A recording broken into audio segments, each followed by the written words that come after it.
I promise you, my dear, this is for your own good, Alicia, my mother said reluctantly as the doctors loaded the few things I was allowed to take into the white van, labelled Arsmid Mental Hospital.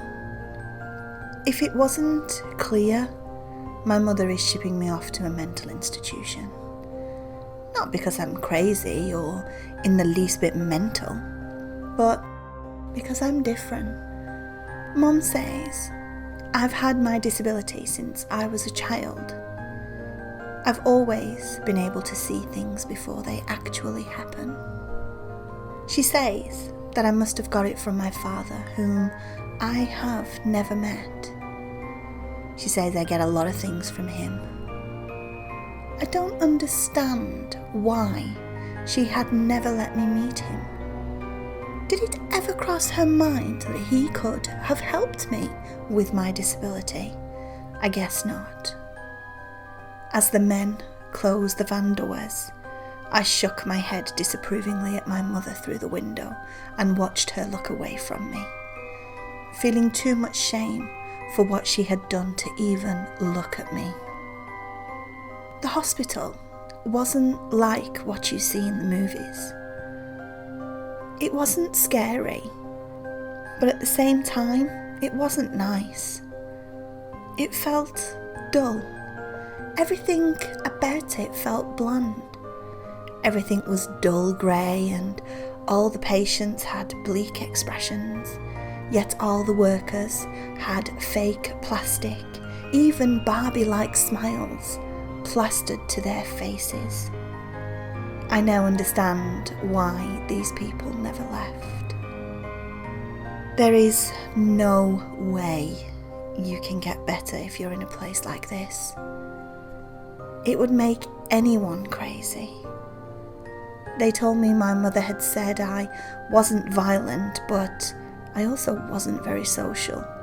So I would be in a single cell by myself and would have access to things like the library and garden, as well as art and writing supplies. They also said I would have group therapy every day at 2 p.m. Breakfast was served at 8 a.m, lunch would be served at noon, and dinner at 8 p.m.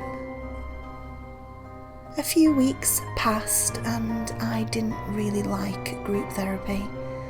Not because it was an invasion of privacy or not very helpful.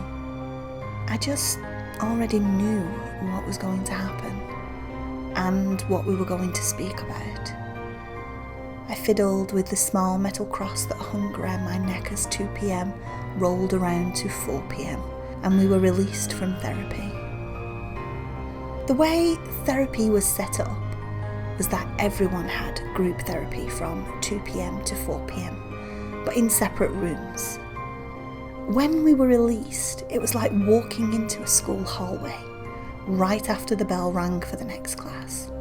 Crowded, stinky, and loud. I have always hated loud sounds. So every day, I waited for everyone to leave the hall before I left. The only downside was that Nurse Letitia, the therapist, always tried to get me to talk during this time, but she never can. 3 full years passed that way and my 16th birthday rolled around. I never really liked my birthday either. I used to love the idea of getting older and going to college. But when the government came to the asylum and started running tests on me because of my disability, I knew that my dream wasn't coming true anytime soon. My birthdays always consisted of the same thing. Wake up, take meds, breakfast, government test, lunch, therapy, government test, dinner, take more meds, lights out. Just like any other day. Sometimes I wonder if I had stayed with my dad since I was born instead of my mum. Maybe, just maybe, I wouldn't be here being poked and prodded like the subjects in the Russian sleep experiment. I knew I would snap someday. We always do, but I never knew it would be that day. I woke up that morning with the usual pills laid out on my bedside table for me to take, but something was off about them. They were usually a light blue colour, but today they were yellow, a deep, dark, depressing yellow. I took them anyway, since it wasn't the first time the government had switched my meds. Everyone else that day seemed different too, not their usual self. They all looked at me like I was an outsider, even though I'd been there longer than most of them had. I was tripped in the cafeteria more than once, and the government lady kept sticking the needle all the way through my vein on accident. The nurses gave me weird looks, and all the doctors didn't want to speak to me. I had had enough. I wanted to know what the hell was going on, and know. The nurses' station was left unoccupied between 7:45pm and 7:55pm for their break. I took advantage of this and grabbed a needle from the medicine storage behind the counter. I knew that if you were to push air into a blood vessel, it would be extremely painful. And when it reached your heart, you're dead. My long sleeve sweater made it easy to hide the needle when I asked the guards to see the man in charge of the government testing. At first, I asked if he had told people to act weird and maybe it was an experiment, but he didn't know what I was talking about. Then I asked if he had switched my meds, which he also denied. I was getting upset now. I knew he was lying. He had to be. Who else would switch my meds? I tried to keep my cool as I told him what had gone on all day. He tried to pass it off as if I had just had a bad day. But he said he would consult with a few more people and see if they could find out who switched my meds and make sure they write down that neither the blue nor yellow pills are the right kind to help me. I told him thank you and left the office, not needing the needle after all. The pills were back to light blue when I got back to my room. I took my nightly dose and laid down to sleep.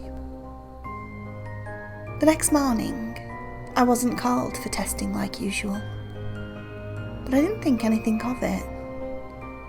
When I got to therapy, Nurse Letitia pulled me aside and told me the man who was in charge of my testing was dead.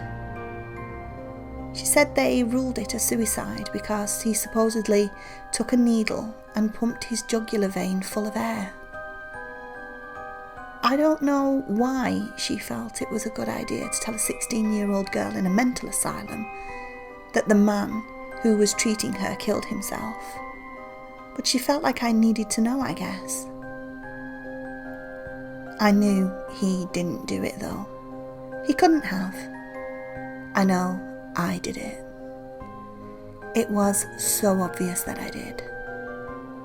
I was surprised that I hadn't been arrested yet. Then I realised it. The route I had taken to get to the needle and to get to Mr. Dealey, I had stayed in all the blind spots of the cameras the entire time. I didn't even know the blind spots, but apparently I stayed in them.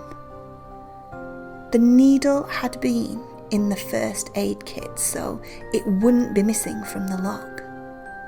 There were no guards on duty because it was dinner time and they were in the cafeteria. They would have noticed the note on his desk that said blue and yellow pills were bad for me. But they didn't because I hadn't mentioned it, because there were no yellow pills. They were blue all along. My mind just needed a reason to talk to Mr. Dealey. So I imagined the pills were yellow and not blue. I imagined the mean looks, the tripping, the needle going through my vein. I imagined having the conversation with Mr. Dealey. I imagined it all. But yet, I didn't see it coming. Why not? Was it the pills? I haven't seen anything since I started taking the blue pills. But I never killed anyone before I started taking the blue pills either. But I did say, staying in Armsmid Mental Hospital would make anyone crazy, didn't I?